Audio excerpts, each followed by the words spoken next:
விஜய் சொல்றாரு யமுனா கிட்ட, தங்கச்சி கல்யாணத்துக்கு அக்கா புது சாரி கட்டணும்ல, இங்க பாரு மாமாவ, புது சட்டை புது வேஷ்டி கட்டியிருக்கேன். அக்காவும் உங்க மாமாவுக்கு மேட்சிங்கா வர வேண்டாமா கோயிலுக்கு?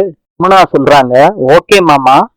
நான் கொடுத்த ட்ரெஸ்ஸை கொடுத்து சீக்கிரத்துல உங்க அக்காவை ரெடியாக சொல்லு போ. சரிங்க மாமா.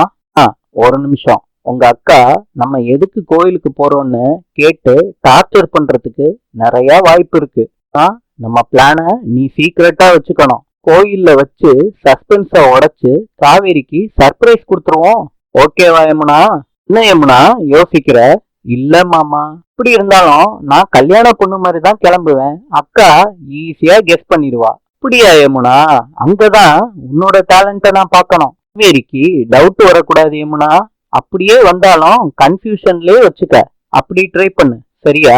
ஆனா விஷயம் எக்காரணம் கொண்டும் யாருக்கும் தெரியக்கூடாது, சரியா? சரி மாமா, நான் பாத்துக்கிறேன். சூப்பர் யமுனா, போய் சீக்கிரத்துல ரெடி ஆகுமா? ஓகே மாமா. இப்ப விஜய் நினைக்கிறாரு மனசுக்குள்ள, யமுனா போய் சாரிய கொடுத்த உடனே காவேரி அடுத்த செகண்டே என்னைய தேடி வருவா. இப்ப நம்ம எஸ் ஆயிடலாம். விஜய் கோயிலுக்கு வெளியே நின்னுகிட்டு இருக்காரு. காவேரி கிட்ட சொல்றாரு, கல்யாணம் பண்ணிக்கிறேன்னு சொல்லிட்டான்னு சொல்றாரு. காவேரி இருங்கன்னு சொல்றாங்க. என்ன காவேரி அடம் பிடிச்சுக்கிட்டே இருக்க, வாமா கோயிலுக்குள்ள. காவேரி கோவத்துல அடிக்கிறாங்க விஜய.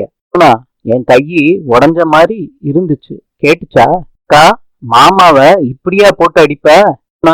உங்க மாமா நடிக்கிறாரு, எல்லாமே நடிப்பு தாண்டி. விஜய் சொல்றாரு, எனக்கு ஒண்ணும் இல்ல, அவங்க ஹஸ்பண்ட் கூட விளையாடுறாங்களாமா யமுனா. அக்கா, இந்த நேரத்துல மாமா கூட இந்த ரொமான்ஸ் தேவையாக்கா?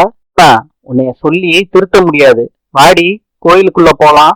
விஜய் சிரிச்சுக்கிட்டே நிக்கிறாரு. மனசுக்குள்ள நினைக்கிறாரு, என்னையே காவேரி ட்ரிகர் பண்ணி விடுறாளாமா. நீ ஆர்வ கோளாறு தான், ஆனா நீ ஒரு புது ரகம்.